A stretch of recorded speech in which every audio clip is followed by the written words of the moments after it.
Okay, welcome to our next episode of Out of the Rooms on the Miracle Network. I am so excited to introduce you to my next guest. I think you were the youngest person I ever had the experience of like being around inside the rooms when you first came in, and we It kind was an experience for sure. of.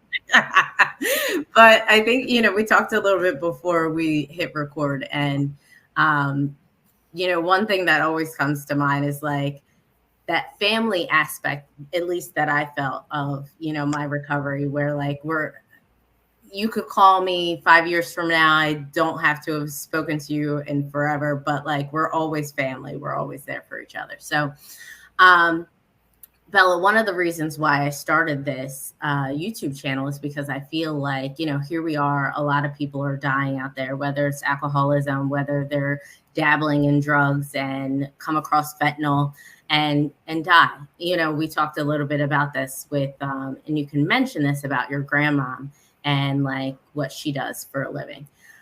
So I think it's best to get started in the very beginning. We're going to run this just like we would if we were in an AA meeting. Your experience, strength, and hope. I want to know how you even got into AA. And so I'm going to let you take it away. Go ahead. All right. Hello. I'm Bella. I'm an alcoholic and I'm a drug addict. And this is cool. I've done this like once with someone else in the rooms, but it was also on YouTube. But I'd like to do this because I can get a little bit more into like other substances. In AA we don't really talk about drugs that much. But I did a lot of drugs. Anyway, my mom's a single mom. My parents were never married. Which I don't know how long they were together, but alcoholism and addiction, it runs on both sides. Okay. My dad's father was an alcoholic. My, grandmother is sober. Her siblings died from the disease. A couple of them did. Her mother was a drinker. Her grandmother was an addict and like died of an overdose. So it's like very, very prominent in my family. It's down the lineage.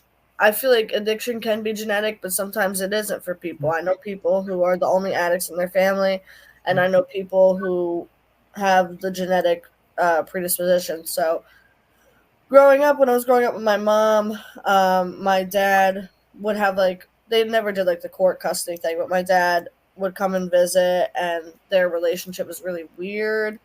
I was born in Essex County, and then my mom got married when I was 4, and I was not excited about that because for those 4 years of me being a kid, I was solely my mom. It was just me and my mom, so we were, I would sleep in bed with her and like all that stuff, and like I was a kid, and then Mr. Man came in the picture, and that kind of like dissipated where I was in my own room and stuff like that.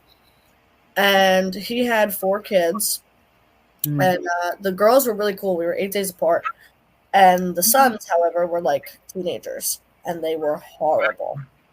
They were like spawns of Satan. They were just nasty, were rude, would call me names, destroy my room for absolutely no reason. Just like abnormal behavior, in my opinion. But so that's kind of how my life was at home. And when I went to school in South Jersey, I grew up in this like 1 square mile town, it's right next to Audubon. 1 square mile town where there were no girls with curly hair, and I'm mixed. I'm half Puerto Rican, half white, so I was like the closest thing to a brown person. Nobody was used to seeing stuff like that. Everybody knew everybody. It was a BBB town. Born there, breed there, and you're buried there. Like that's just what it was.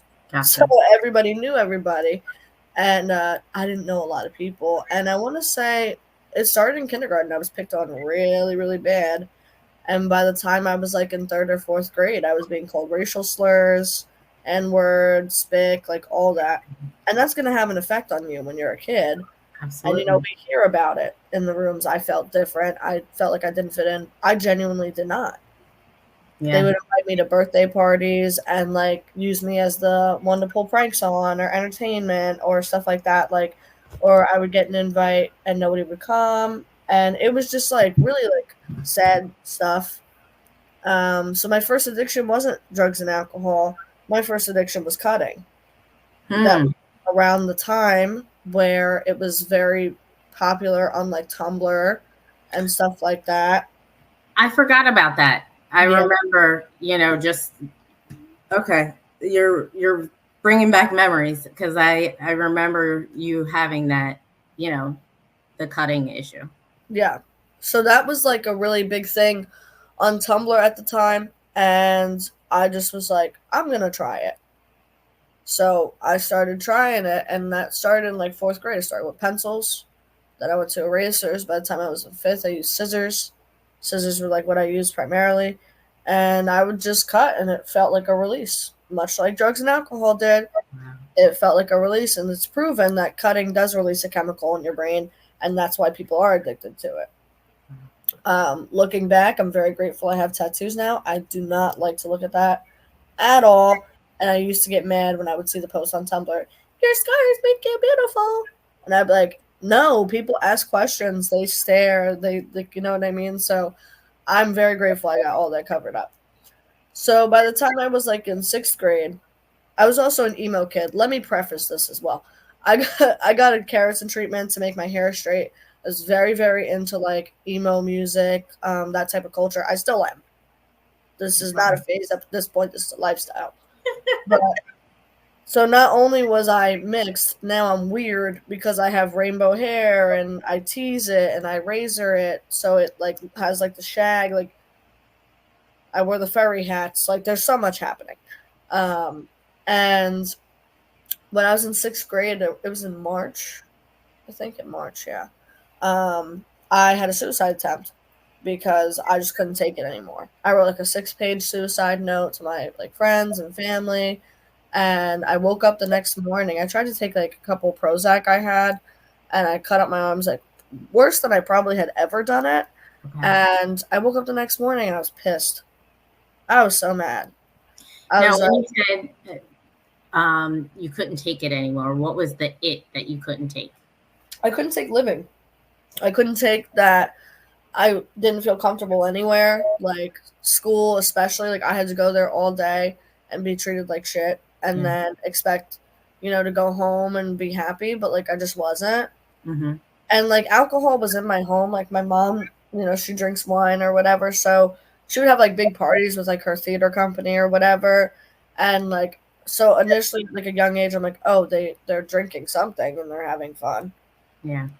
Um, so after that suicide attempt, the school found out because I had a freak out in the girls' bathroom and showed everybody my arms. I was like, "This is because of you." It was very dramatic. It was like in a movie. Um, Looking back, I'm like, "Okay, girl." They started crying. Don't you cry? This is because of you, because it was. But I had to go to a psychiatric facility Okay. because I was not permitted in school until I went to one. So I Okay. went to the facility, and that's where I learned about drugs and alcohol. Was in a psych ward. I'm 11, so I'm like the youngest person there. It's, yeah, They're all getting to do groups, and I was like, I want to do groups. I don't want to sit in here and watch TV for 6 days. of course. And my relationship with my dad at the time was pretty stagnant. Um, we would fight a lot when I would see him, and like it was just a lot of inconsistency. So we just, had moments where like I would curse him out and like not want anything to do with him and stuff like that.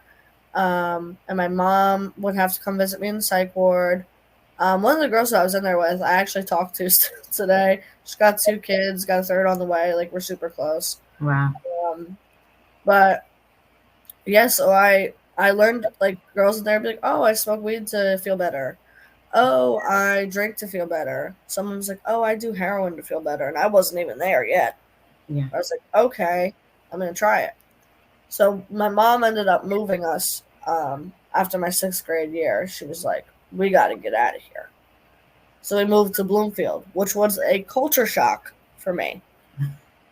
I was around a bunch of, young white girls with straight hair and all that kind of stuff. And I was in Bloomfield and I was like, it's not like I've never been around like people of color at all, but it was just like different for me to see kids like that Yeah. in a sense.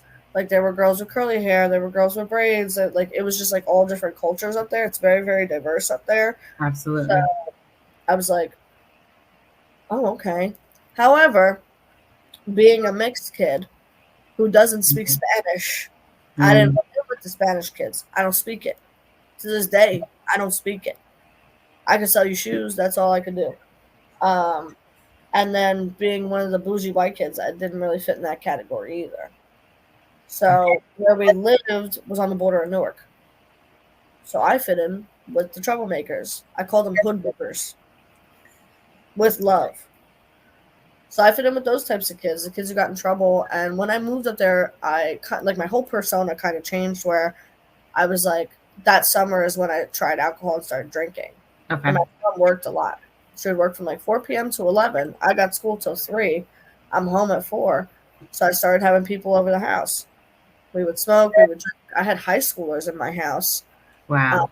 And you're at how old at this time? 12, Wow. 12 and 13. But I would have people over all the time. And to me, I was like, and we would like walk around on the train tracks, the abandoned train tracks, like just act a fool. And that's when I felt a need to defend myself at all times because I didn't fight back when I would get beat up when I was in 6th grade. But that whole like switch happened where I was like, oh, if you fuck with me, like you're gonna get beat up. But that was like how I was living Okay. already.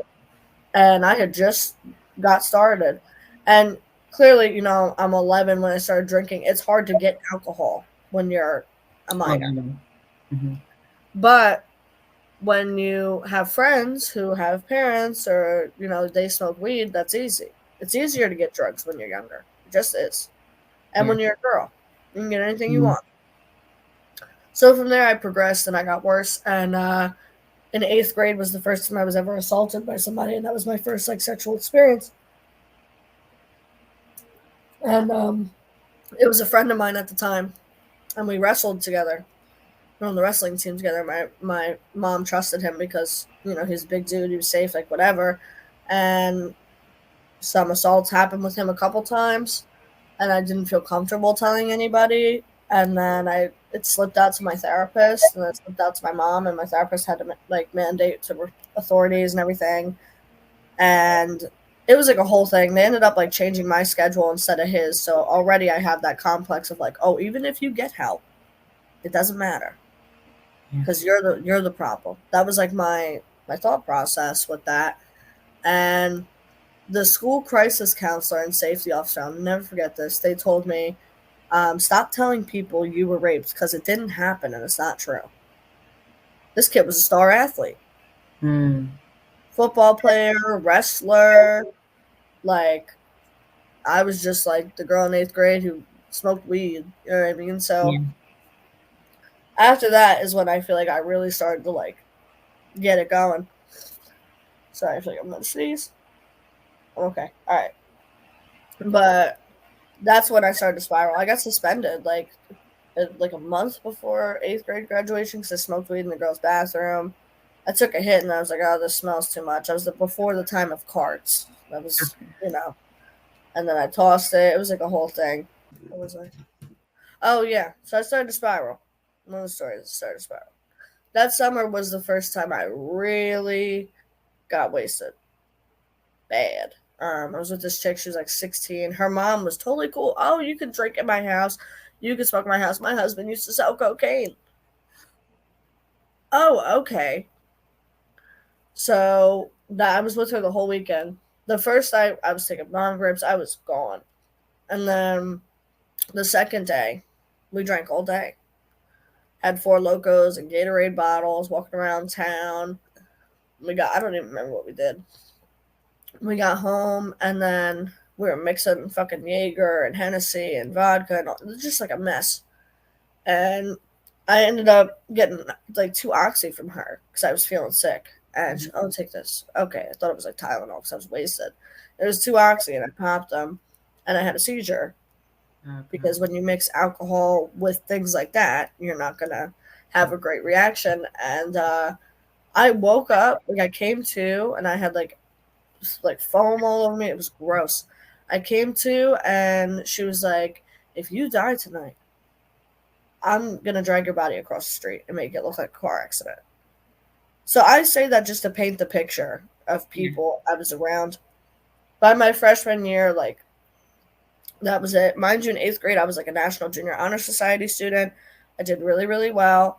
And then come like freshman year of high school, I was like, eh.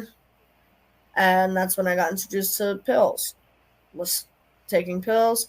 Again, I hung out with seniors. I hung out with my friends' older brothers who were older Okay. than me, and they would use with me, and I would use with them, or like whatever, because I just felt like, oh, I get along with these people. I'm more mature, which I hear a lot now, like in the rooms, but like I was not mature at 14 years old. Anyway, so I got worse, and that was 2015/2016. So summer 2016, yeah, was it 2016? I think so. No, it wasn't. Just kidding. I thought it was. That was my freshman year. Boom, summer 2016, which was going into my sophomore year. Uh-huh. Um, was a time I would meet. At this point, I was highly addicted to cocaine. I would smoke crack. I would do whatever I could get my hands on. Okay. Um, and addiction does not discriminate. I was 14 years old, walking around Newark, New Jersey, walking around Irvington, like Elizabeth, like with random ass men who I met on the internet and got high with. And like there were times where bad things happened, and like I was like, it's whatever, it's fine. And a lot of it I don't remember. To this Okay. day, I still don't. I met the wrong people online, and I got in a situation where I was in like a sex trafficking type of thing. And whenever I say that, people associate it with the movie Taken. I got shipped off to Europe or whatever. That's not what happened. That's just how we associate it as a society. Oh, you got kidnapped and sent to Brazil. Like, no. It's local people. It was people who lived the next town over, and I met them at the wrong time. Oh, I heard you like doing drugs. Like, I'll come to you. My dumbass. Okay. And that was like from the time I was 14, turning 15. That went on for a while, and that's how I got into heroin. Was these men would shoot me up with heroin, and have men would pay to do horrific and weird things to me in a basement, in a dirty, gross basement. And that went on for a while. And Now, then where's your parents, your grandmother at this time? I don't live with her at this time. She stayed in South Jersey because she Mhm. moved down there when we did. Okay. So I didn't stay with her at this point. My mom didn't know all the drugs I was doing. She just thought I smoked pot. Like, she had no idea the severity of the situation, that I was doing heroin, that I was hiding things in my room to do. Like, I had to use to function to go to school. I would have Yeah, to, like, bring a little bag of Coke with me and put it in my phone case or anything so I wouldn't get sick. absolutely. Now, So, so when you got caught up with this sex trafficking situation, were you gone from home for days at a time? no, they would come to my window at Ah, night, okay. and when they would like throw something at it or knock at it, the threat of them was, if you tell anybody, we'll kill your whole family. Like, we're affiliated with the government and the police, and like when you're 14, like, yeah, you're gonna I can believe believe that. Hmm. that these grown men are affiliated with the police department. And I didn't come out with that for a long time. Like, I told my cousin and she told my mom, but I denied it. I said, oh, I was a prostitute, because I didn't realize what was happening to me, Yeah, because they were giving me drugs after. So I was like, I guess, like, I don't know. yeah, I was ignoring the fact that they would shoot me up with heroin when I didn't want to be shot up with heroin, but I was just sick. And like, they would come to my window at night, drop me off at like 5 in the morning, and then I would go to school, and I would sleep for maybe like an hour and a half, 2 hours, and then I would have to go to school. And that's kind of how like my freshman going into my sophomore year went. And I got a boyfriend. This poor kid. I traumatized this kid. I was his first girlfriend, and he's very in love with me. And I was a severe drug addict, and he had no idea. yeah. He didn't know about drugs and alcohol, so he just thought I smoked weed. And our relationship was me being manipulative, me being toxic, me cheating, like just being a mess. was cheating on him with men to get high, or like would At this point, are these men still coming to your window to? Okay. these, How did these that stop? um one day they were all sleeping on the couch, and I was trying to like crawl out of like the they had like an apartment. It was a dingy ass apartment. It was always dark. There was like one, two, three. They were all like sleeping on the couch. They all did dope, so they were, you know. Yeah. And then I was trying to like crawl out, and the one woke up, and they're like, "Where are you going?" I was like, "I'm done. Like, if you come near me, like, I will kill you." Like, I was like, act crazy. Like, that's the only thing you can do. Yeah. My brain was like, just go. Like, say whatever you can to get these people to like be afraid of you. Yeah. I've contacted the police. They'll come and raid your house. Like, I know everything. I know what's under the floorboards. I know that there's guns. I know that there's drugs. If you come near me, I will follow through. All right, just get the fuck out. I grabbed my shit and I ran. I Thank ran. God. Yeah. So And then fast forward, you're in high school. You're like, okay, I've got this boyfriend. He's never been exposed really to alcohol or drugs. And what happens? as the relationship goes on, he doesn't know about heroin, so he doesn't know why I'm always tired. He doesn't know about cocaine, so he doesn't know why I'm always like every 5 minutes, or why I'm spending 15, 20 minutes in the bathroom. Gotcha. So there was one day, it was in like late January, and he was real nice. Like, he came to my house with like Dunkin' Donuts and waited for me for 3 hours. I was in the car after school with some dude, and we were smoking PCP and weed, which is a combination. Mm-hmm. And I was like gone. PCP is kind of like a hallucinogenic, so I had no track of time. I thought my skin was melting off. Like, I was just like, like whatever. And the weed kind of counter reacts with it, so it's a really weird combination. And I got home. I don't know what time. I think it was like 5 or something. And he saw me pull up with the guy. And he was like, "Where were you?" And I don't really remember a lot of this. He ended up telling me this. "Where were you?" "Oh, I was at school." Clearly, I was not at school. Yeah. "Oh, I was at the library." "No, you weren't." And he was like, "You smell like weed, like, but you don't look like you smoked weed. Like, something's off." And like, I couldn't even like really walk. He had to help me shower. I couldn't like stand. I kept freaking out. And I was trying to like calm down, but the calm down was like really hard for some reason. And he stayed there until I nodded out and went to bed, and texted my mom and told her Bella's on drugs. She's gonna die. So my mom came home. She drug tested me, and I popped her a bunch of stuff. And she was like, and I pulled the "I want to hurt myself" card, Mm. and she sent me to the hospital. I went to Carrier Clinic, Okay. and in there they switched my medication, and on top of it, I was coming down off drugs, and it was a mess. And they told me, "Oh, when you leave here, you're going somewhere else." And I was like, "Home?" And they're like, "No, you're gonna go 2 hours away by plane." "By plane?" "Yeah, in 2 weeks you're going to rehab." I was like, "Rehab?" So carrier clinic, that's not a rehab. No, they do have like a rehab in there, but that was for adults. Their Okay. rehab. I Oh, was so in they were sending you psychiatric. to kids. Yeah. So there's 2 weeks in, 2 weeks later. It's February 23rd. I only remember because I hung out and got high with my friends the day before. I was on a plane. I was shipped off to Illinois. My boyfriend found out everything and didn't talk to me like the first 2 weeks I was there. And I came in there and it was like, "Jail, what are you here for?" "What do you mean, what am I here for?" And they're like, "Oh, do you have an ED? What's that?" "No, you don't have that. It's an eating disorder." Because they would have like code words for what you were there for. Yeah. "Oh, what's your DOC? Drug of choice?" Yeah. I was like, "Everything? I don't know." They're like, "Oh, so you're a junkie?" "Yeah, I guess so." But I didn't think I was an alcoholic at that time. Yeah. So when I got out of there and I came home, I went to NA in North Jersey. But in my brain, when they read alcohol is a drug, Yeah. They do. I'm like, "For you, not for me." So in my brain, I was clean because I wasn't doing drugs. I was just You're drinking. just drinking, But then my which is alcohol was a socially problem. acceptable. So you're like, okay, I'm not out here in the streets doing heroin or coke, those things that are not acceptable in our society, but now you're drinking alcohol and you're thinking like, okay, at least I'm doing things that are quote unquote normal. Yeah, and that's so weird to me. Like, Yeah.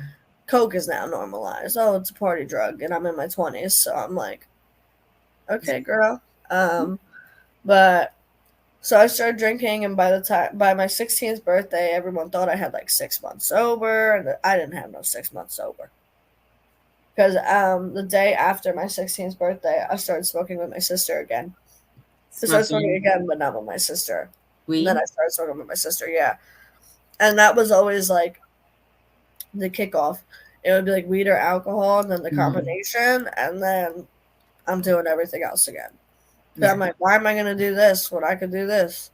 No, absolutely. but I'm still going to do that anyway. So I started with my sister, and she like enabled me smoking and drinking. Okay. She was in her 30s. I still don't Okay. talk I to was gonna say, how much older was she? her. She was like 30 or 31 when I was Okay. 16, and she would let me do whatever I wanted there. Have boys over, my boyfriend, like whatever. And I'm like, looking back, I'm like, man, weird. That was our only relationship though. Okay. So I don't speak to her anymore because of that. Gotcha. No reason to. So you're living there. How did you get to the rooms? Basically, I was in and out of them for a Okay. while. Something horrific happened to me in Newark. I got assaulted by 5 people. It was horrible. I remember. And it was not safe for me to live in North Jersey anymore. I was like, I'm gonna die. Like, if I stay up here, someone's gonna kill me. I'm gonna kill myself, or I'm gonna overdose and be found in a dumpster. So I told my mom I wanted to move in with my grandmother, and So she when you talk about something horrific, you mean something even worse than the guy showing up to your window and in, yeah, in my mind, yeah, because that I'm grateful I was on drugs for that because I don't remember a lot of it. I remember enough. But this was like it was a gang rape by a bunch of guys after a party, and it was like so malicious, and I was coming down off my high, and it was like really violent and just like horrible. And honestly, like I have PTSD. That's the one when I have like a flashback is the one that pops up the most. Is that because it was just horrible the whole experience, and then having to walk back to my friend's house 3 or 4 miles, didn't know where the fuck I was, and like just waking up like I gotta get out of here, I gotta get out of here. And we went to the police station and the case got dropped. They lost my blood work and it got dropped because I said I wasn't using because I was embarrassed to say that I had relapsed. And they dropped the case, not enough sufficient evidence, which was totally not true, yeah. you know. But So after then you moved to your grandmother's, which is down that, here in South. For those of you who don't know where we're at, so I live in South Jersey. Bella now lives in Central Jersey, but then she was in North Jersey, right outside of New York, and I live right outside of Philadelphia. So you moved down here, right outside of Philadelphia. Tell us about that experience, and do you, I know your grandmother, obviously, um, and do you get to the rooms right away? Like, what happens? Do you stop um drinking, drugging right away? no, no. I tried.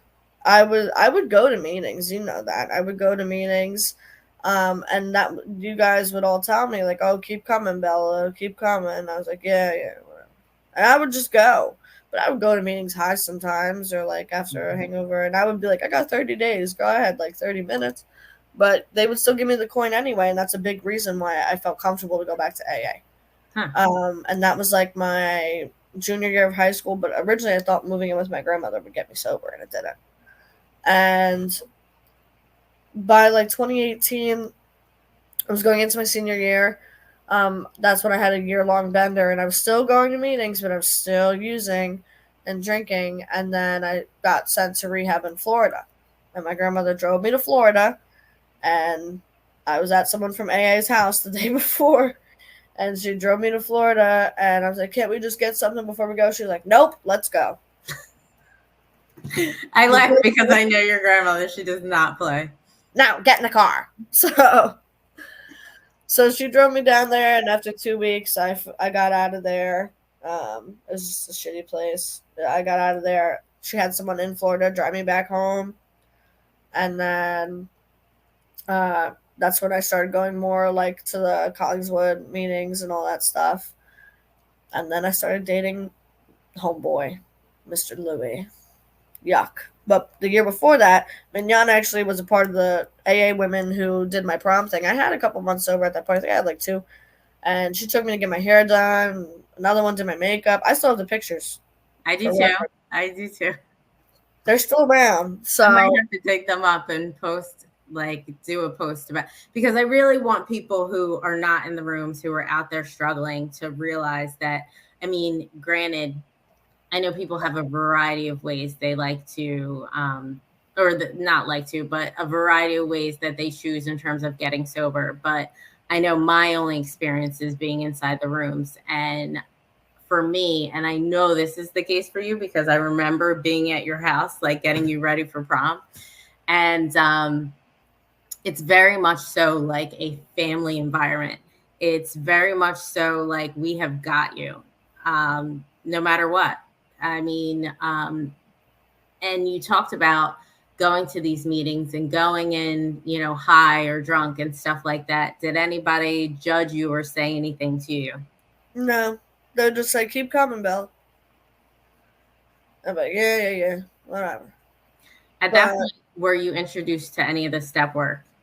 um I wanna say before prom I did I went up to step 4. At that time, I feel like I did it as honestly as I could, but I just don't think I was ready in that at that time.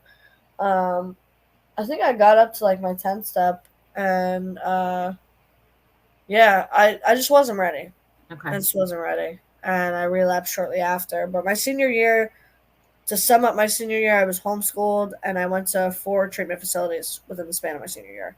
I was in an abusive relationship with a man who was 23. Still have that resentment.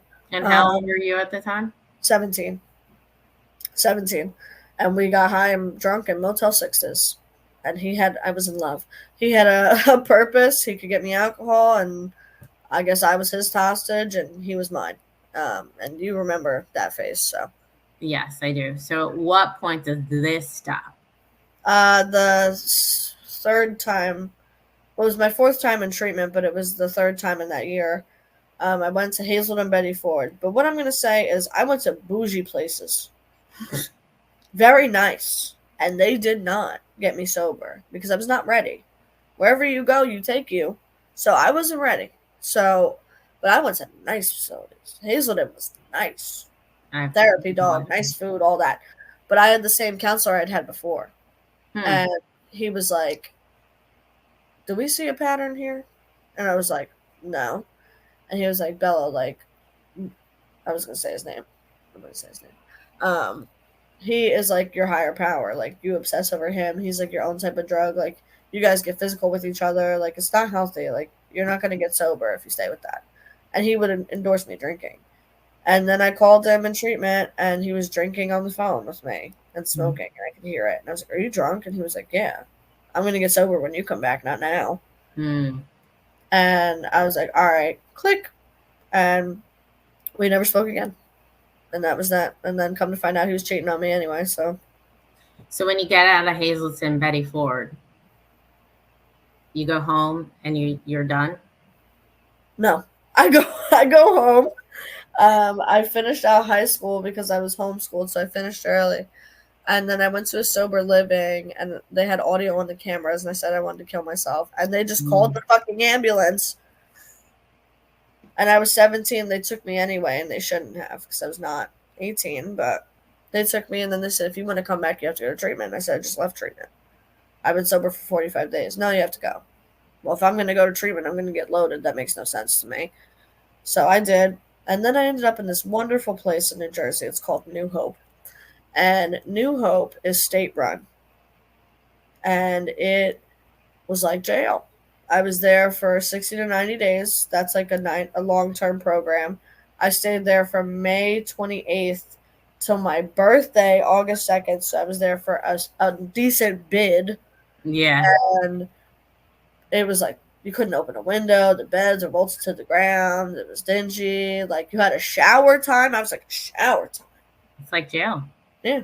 Hazelden, shower whenever you want. You could shave your own legs. What like they were real cool. I had a balcony. Go out, you know. We could do walks without staff. It was nice. I went there. Our rec time was in a parking lot. So and it was co-ed. So it was 24 boys, and at the time, I think the most girls I had been with was 4. So are you ready at this point? I hated New Hope. I was like, I'd never want to come here again. And then I went to that sober living, and they didn't let me go to AA because they did smart recovery. And I was like, okay. And I couldn't. I had to go to their meetings. I had to go to their meetings. Okay. So I met somebody in there, and then I was sober for 4 months. He had moved out. I had moved out. My grandmother was like, "We're getting you out of here. You're not doing shit. You got to go." So she pulled me out of there. And then I had a 1-day slip with him. So I hadn't done heroin or any of the hard shit that I was doing or drank at all. I had a 1-day slip with a joint. And what scared me about it was I became a monster within the matter of 2 minutes. Yeah. It took forever to pack a cone. To me, it felt like an hour. And I saw myself like, oh, like, this is how you're going to be. And that was like the longest I'd had was that 4 months. And from there, I was like, this is a bad idea. This is a bad idea. And my disease said, no, it's not. And I took a hit and I was like, oh, this fucking sucks, dude. And it was just like the worst, the most uncomfortable high. Like, I was like, what am I doing? I was like, I'm 18 and I know the way I rip and run. Because when I lived down south, I was in Camden and fucking Kensington. So, and I was missing at certain points or whatever. So, like, the way I rip and run is not, I remember those days. Yeah. Missing for 3 days. I come home off a binge. I'm home. You know what I mean? Like, so I was like, I'm just done. And for me, that was a higher power. That wasn't my decision. And I haven't touched anything since. So my date's September 27th, 2019. I went to 2 meetings the next day. And I got sober right before the pandemic. So. Go figure. Yeah, so I had to do Zoom meetings. I mean, I was sober before it, and then come like March, I had to do Zoom meetings. And like everyone shit on Zoom. I liked it because I got to meet people all over the world. Do you still do Zoom meetings? No, but I still talk to some of the people I did Zoom with. Like people in like other states or other countries or whatever. But I got to speak all over the world. If I was up at 3 a.m., I go to Hawaii. Yeah, that's true. Now, how is your life different now that you're sober? Holy shit. Oh my god. It's like they say a life beyond your wildest dreams. It's like it's mad corny, bro. But my wildest dreams, true. Yeah, my wildest dreams were shaking ass on a yacht in Dubai. Did you see me in Dubai? No. My life today is wild. I've been sober almost 5 years. I'm very active in my recovery. The one place I go to meetings, like it could be a 9 a.m. or it could be like a 7 p.m. meeting, and I know almost everybody who goes to those meetings. I've had chair commitments. I go back and speak at New Hope once in a while to the adolescents, Wow. which I love doing, but it's very sad because it kind of puts things in perspective of like what you put your family through. And a lot of these kids, what we don't realize about addiction facilities when you're a kid and when you're younger is they have no aftercare plan. Wow. So it's like unless you're turning 18, you're going back. A lot of them are from like Patterson, Newark, like places up there, Camden. So like they're going right back to that environment. And then they're sitting here wondering why they're coming back. Why do you think they're coming back? Because they have nowhere to go. They can't go to sober living. Oh, well, they're going to go to IOP where they can use someone else's piss. You know what I mean? So it's sad, but I like going there to speak, and they like talking to me and stuff. I've had several jobs. In my sobriety, I became a store manager at Journeys for a little bit. I remember that. That was my first job. I worked in a treatment facility, which was interesting. I worked at Zoomies for like a month. Not my thing. And then I just got out of Michael Kors, and now I'm a waitress at Applebee's. Wow. Which is fine by me. And I'm going to college. I'm going into my 3rd semester in the fall. I passed my semester with an A and two B's, so that's wild. And I have a lot of freedom too. Like Mignon, she knew me when I had no fucking freedom at all. We had to like search for you. Yeah, I couldn't be unattended for 20 minutes Yeah. because I would like, you know. And now, I have my own car. I drive What? everywhere. That's I drive amazing. everywhere. I I remember picking you up, like, you're like, can I go to a meeting? And I'm like, absolutely. And I'd be like at your door 2 seconds later. I'm here. And we would be sitting in the car, and I'm like, I don't think I think she's high. But, Yeah, you it know, probably was, and I just wanted to go for a ride, honestly. but I mean, at least I felt like for those couple of hours, going to the diner afterwards, at least you were being exposed to hearing like Yeah, what life could be like if you could, just be willing enough to take that chance. yeah, Um, so are you sponsoring women? yeah. I have women who say I'm their sponsors, but they don't call me. So, That's um, that's a big one, and I think it really goes into the willingness to actually do the work. So people think like, okay, I just show up to AA and I'm just gonna, like, by osmosis, I'm gonna stay sober. And some people can do that, and some not people me. do that. But like, some people are, and the big book talks about this. Some people are hard drinkers, and they come in and like, you have to get sober because otherwise you're going to lose, your wife or your husband, or your kids are going to be upset, or whatever the case may be. Some people can get it together and get sober because they're hard drinkers, and that's very different from being an alcoholic, Yeah, where like you can't stop. It's that insidious disease where like, it tells you don't have one. yeah, You don't have one. yeah. I'm about to be 23, and what I will say, I live a very fun life. Because when I came in, I was like, this shit is whack. This is boring. You know what I mean? But it was people like Mignon and the other women who surrounded me who made me feel okay about going to AA. Even if I had to slip, whatever, like I would be like, all right, I'll just go. And I've been to the steps at this point probably like 3 times. Which is good. It's a lifelong process. Yeah, I have a really cool sponsor. She's got 34 years. She got sober young when she was 21. Wow. Um, we don't talk every day because of her work schedule, but we talk pretty frequently. I talk to women in AA every day. I'm very active in the program in terms of like sponsoring commitments. I'm a greeter at the one meeting. Like I'm just like I'm all over the place. And I think another thing, especially with recovery with people who are younger, is like one, we live in a society you're supposed to drink in your 20s and get Mm. fucked up. I don't think me personally, no. And like I go to concerts and I do go out to clubs, which I never recommend to people in early recovery. I had to wait 3 years because I wasn't 21 anyway. And I don't Yeah, exactly. You weren't even of age. yeah. And I don't do it frequently either because it becomes a lot for me. One, I'm fully sober, drinking a Red Bull, and I'm looking at everything and I'm like, you see it in people. You see people when they start to get really drunk and then they drive, and it kind of like makes me like not want to drink in a sense because I'm watching people have that switch throughout the night. And I take my own car there when I want to go. I'm out. And my friends know I don't drink. The ones who aren't in the program, they know I'm in recovery. So if people will be like, "Oh, let's take a shot," like I will go away from the bar and be over there, and they know that like it's not personal. But I don't like to be up by the bar. They buy me a Red Bull. They go up to the bar. I don't go up to the bar. Yeah. And Is I that just go to hard for dance. you? It has been at certain points.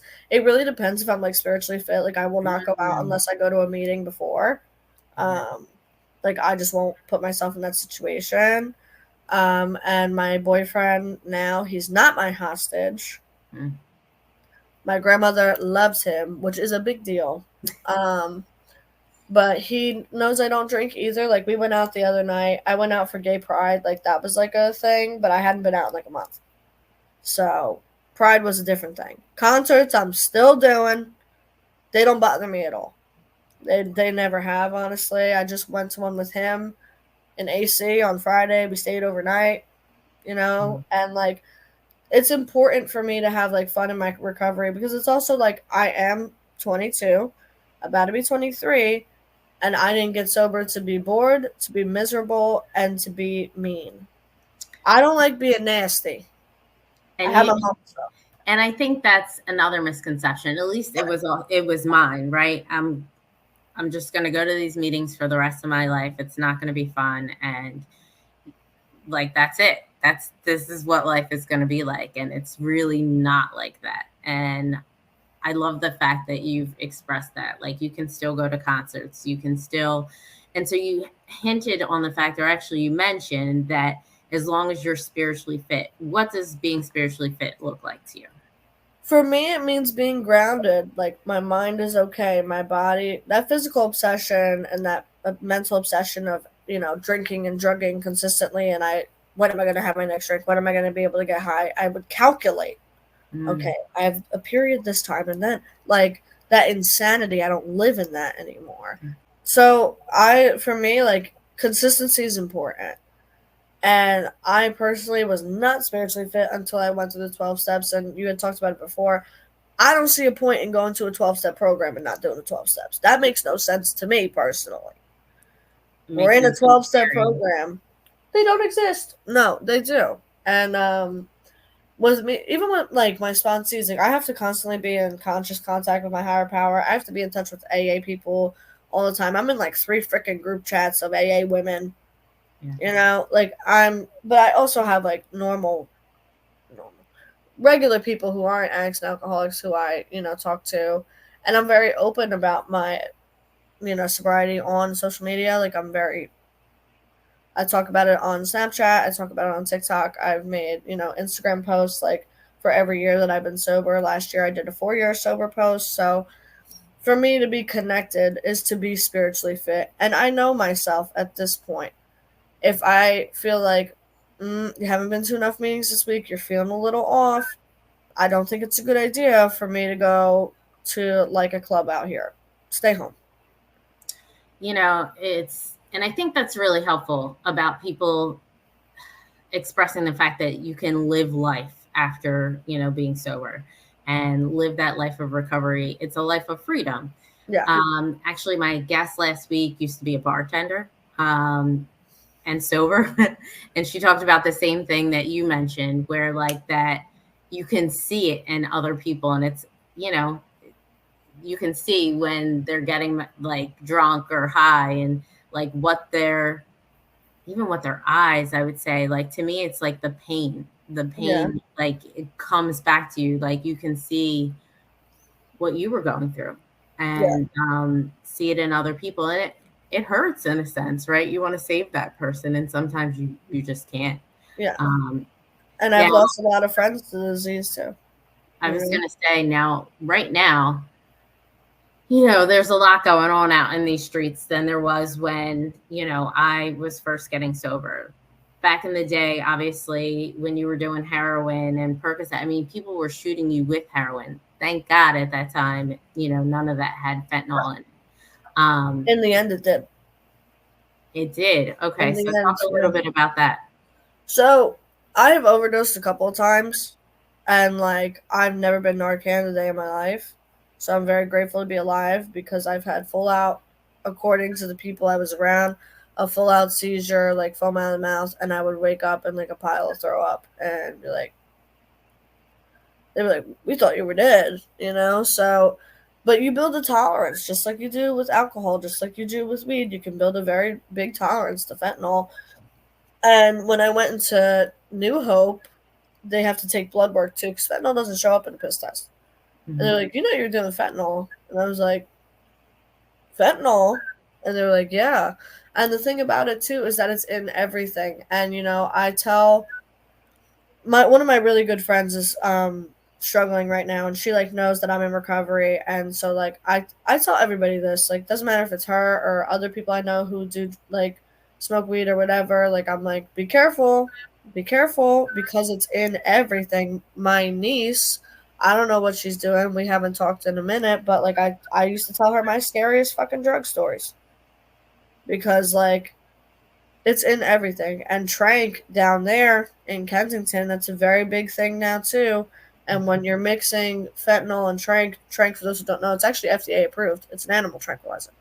But I did a whole PowerPoint on this. But Trank, when you shoot it, has causes abscesses, and it's that blackout stupor where people are for hours and they can't move. They're just like It's called a zombie drug. They're just zombies on the streets. But when you mix the two, you're not able to Narcan somebody because even if they're overdosing, that trank and that fentanyl combination, the trank kind of like cuts it in a weird way where it's hard to get someone to come back because you don't know because the trank puts them in stupor. But it is in everything. I had a really good friend of mine in early recovery. She didn't die from fentanyl. She died in a really bad car accident while under the influence of, I think she's smoking crack. She's 28, so that's 2 years ago. And she slammed into a guardrail into a lake. It was horrible. Um, How has that been for you to experience such loss sober? it's survivor's guilt, honestly. Like when the last person, the last kid I got high with, he died at 21. A Xanax overdose, but it was cut with fentanyl. Mm. So he passed away, and I didn't know for like 9 months. I had no idea. And then someone at a meeting told me, who was in the sober house with us. I was at an NA meeting with my friend because he didn't like AA, and I was like, I just didn't know how to react. And I had another friend who was like a year sober, who did I could do one more bag, and his parents found him dead the next day. Unfortunately, when people die, it's kind of like it doesn't like keep it green in a sense, but it's like the reality of it. Like, I know for me, like, I always have one last relapse in me, but I don't know if I have another recovery in me, especially with the way I rip and fucking run. And you pick up where you left off. And I've heard it time and time again. Like, and when I would relapse, I would pick up like it was nothing and just Yeah. like go back to how it was. And the fentanyl epidemic, like, we don't talk about it enough because people think addiction's a choice and all this shit. And it's just like not true. And a lot of people don't realize like that it isn't everything. And I follow this account where it's like people post like teenagers and their children who were like forever 21, forever 17 who had a And fentanyl overdose. it's happening so much now. It's Um, everywhere. It's and everywhere. I mean, it's just a blessing that you were exposed to that and you're still alive. Yeah. Yeah. What is your advice to somebody who is out there struggling? Honestly, give sobriety a shot. Like, I know people who've been to treatment 20 plus times, but for me, like, it doesn't matter how many times you go to treatment. I went to treatment 5. When you're ready, you'll know. But give sobriety like an honest chance. Give yourself 90 days to do it full out, the whole shebang. And if it doesn't work for you, you can have your misery back. You can go out and do whatever you want to do. But until people really, really try it and actually do it, because the 12-step program is not for people who want it. It's for people who do it. That's just how it is. You got to do it. You can't just be like, I want it. No, girl, do it. Pull the trigger. Boom. Do it. Imagine how I am with my sponsees. I'm very brutal with them. Which is great because I tell you, be honest with yourself. I didn't get sober with people being nice to me. I got sober by people being honest, brutally honest with me. And that's Yeah. what saved my life. Yeah. And you know what? Like, I know people who struggled for 40 years. I know people like me who struggled for like 7. But like when I think about, my life and every crazy thing that I've gone through, I do not regret anything in my life. There's no reason to. Can I go back and go, I have to fix it? There's no fixing it. No, I can make amends. That's it. I want to go back to what you just said because I think that it's so powerful. And I don't think that this can be emphasized enough that recovery is not for people who want it, it's for people who do the work. Mm-hmm. And what does the work consist of? The work, of course, it consists of the steps. Now, there are so many other ways people, do sobriety. They do smart recovery. They do refuge, whatever. Do what works for you.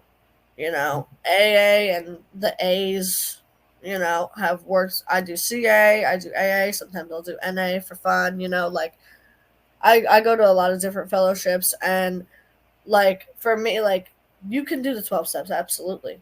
But do you live them? Do you practice Mm, them? Do you actually do them? Or are you bullshit? And like this girl just asked me to sponsor her. I said, don't bullshit me and don't waste my time. I can help other people. I don't have time. If you want to do it, I'll do it with you. Get a pen, get a highlighter. That's how the one chick who was my sponsor down there, who, helped me do it. yeah. But it's, I know a lot of people who need it. I know a lot of people who need it and they don't want to do it. I can't want it for you. I Yeah. can't throw a big book at you and say, do the 12 steps. Like, I can't do that for you. And, I was like, I'll just do it. Like, I'll do it honestly. And guess what? Here I sit. You know what I mean? Like, thoroughly, honestly. It says, rarely have we seen a person fail who has Mm. thoroughly followed our path.